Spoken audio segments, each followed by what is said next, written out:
Assalamualaikum warahmatullahi wabarakatuh. Saya Desi Ramadini, saya dari kelompok 1. Di sini saya akan menjelaskan mengenai implementasi pembelajaran dalam Understanding by Design. Di sini saya akan menjelaskan kasus 2 yang terdiri dari 2 ilustrasi. Ilustrasi pertama, hasil belajar yang diinginkan membutuhkan penilaian unjuk kerja yang bersumber dari keilmuan sebagai konten buku teks. Ilustrasi kedua, penilaian terdiri dari tes pengetahuan, sikap, dan keterampilan yang ada pada buku pegangan dan mungkin terpisah dan bekerja siswa namun masih terkait erat konten buku teks.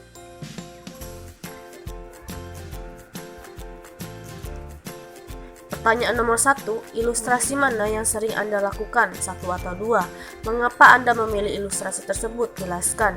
Menurut saya, ilustrasi yang sering dilakukan yaitu pada ilustrasi kedua, karena memang benar dalam mengukur keberhasilan pembelajaran, peserta didik bukan hanya dilakukan pada pengetahuan saja, tetapi juga dilakukan penilaian keterampilan dan sikap.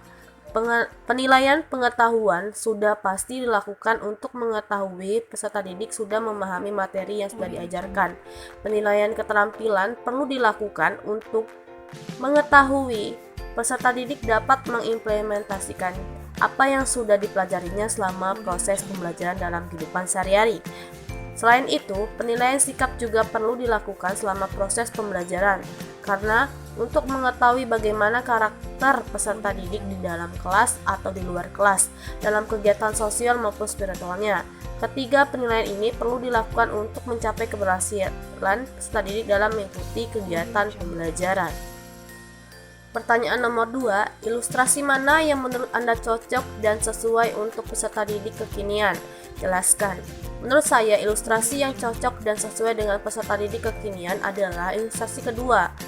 Seperti yang sudah dijelaskan sebelumnya, dalam mengukur keberhasilan, peserta didik bukan hanya dari penilaian pengetahuan dan keterampilan saja, tetapi penilaian sikap juga perlu dilakukan karena di dalam pembelajaran abad 21 ini, setiap peserta didik dituntut untuk menerapkan profil pelajar Pancasila yang memiliki karakter-karakter yang bernilai Pancasila.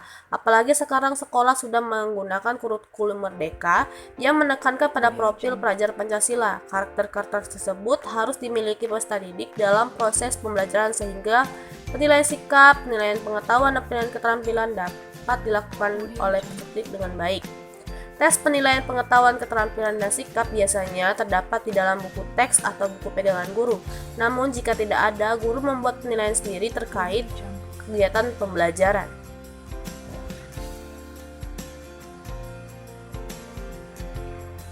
Itu saja yang bisa saya sampaikan. Lebih kurangnya saya mohon maaf. Terima kasih. Wassalamualaikum warahmatullahi wabarakatuh.